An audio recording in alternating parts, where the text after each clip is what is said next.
आप सबका स्वागत है। शायद आप में से बहुत कम लोगों को पता होगा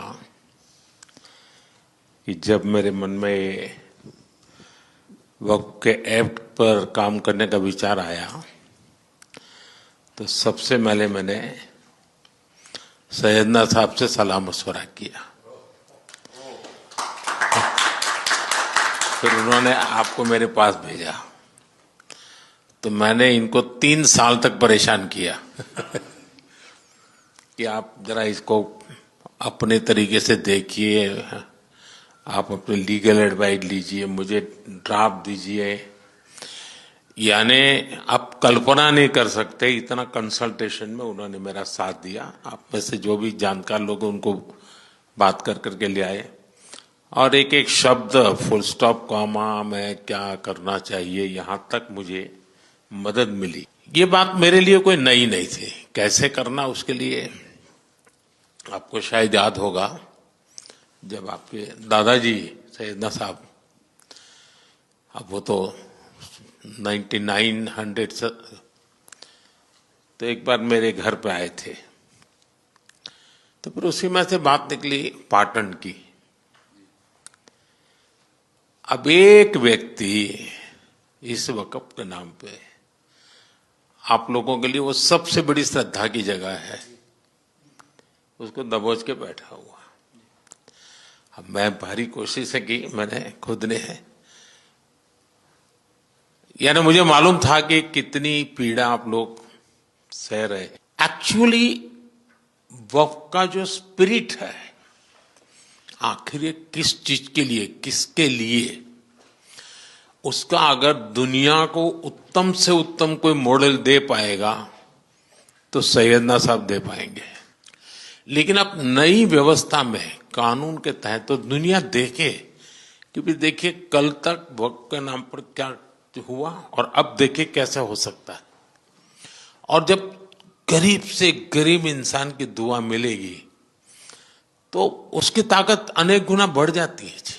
मुस्लिम समाज की शिकायतें थी कि भाई हमें न्याय दो, ये वक्फ वालों ने हमारे साथ ये किया है।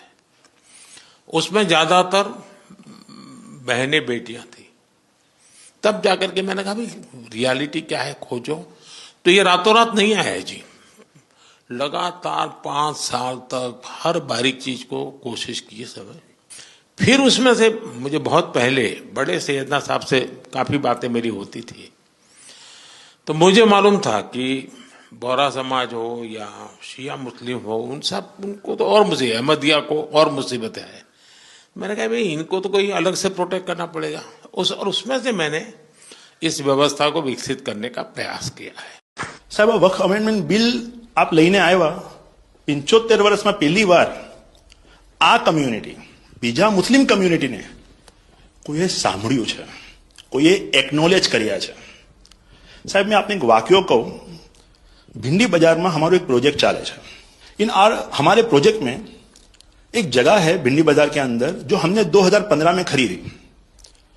हम मालिक हैं, बहुत मेहनत से खरीदी। उस जगह को 2015 में लिया, 2019 में कोई नासिक का और अहमदाबाद का शख्स जाके बोलता है ये जगह वक्फ है।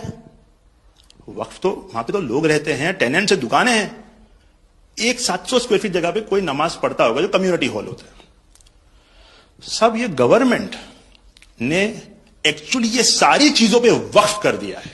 वक्फ का मतलब अब रुक जाओ, ये नहीं चलेगा। बहुत ही महंगी जगह है और हमने बहुत मुश्किल से ली है।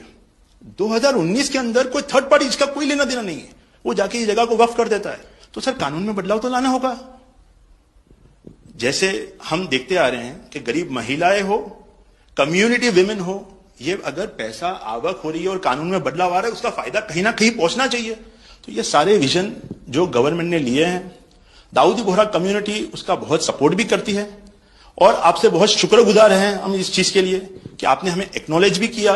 हमने इसके अंदर एक्सक्लूजन मांगा है कि हमको इस वक्फ एक्ट के जुरिडिक्शन में नहीं रहना, and we want to be govern by a trust act और अ सेपरेट एक्ट।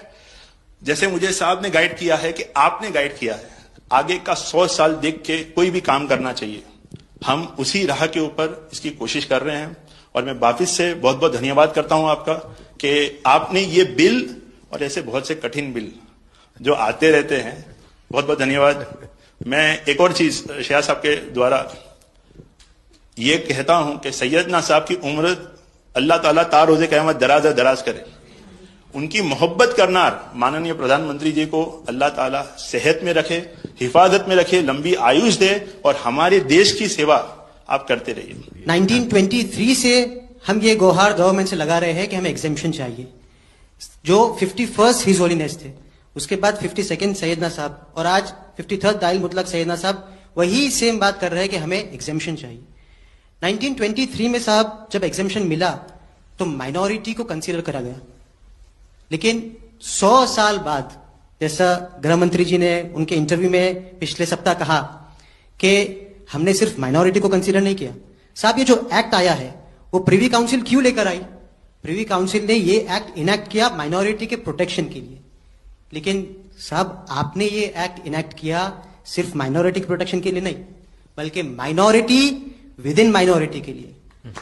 नजर में उतरना कमाल होता है, नफस में बिखरना कमाल होता है, बुलंदियों पर पहुंच जाना कोई कमाल नहीं होता, बुलंदियों पे ठहरना कमाल होता है।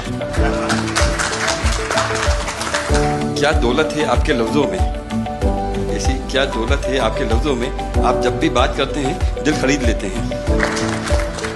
आपकी हम्बलनेस, आपकी ह्यूमिलिटी साहब लाजवाब है। हमारा माइम केवाई छे साहेब जे नमा रबने गमा। साहेब તમારા તો નામમાં જ નમો છે, નમો અમે સૌને ગમો।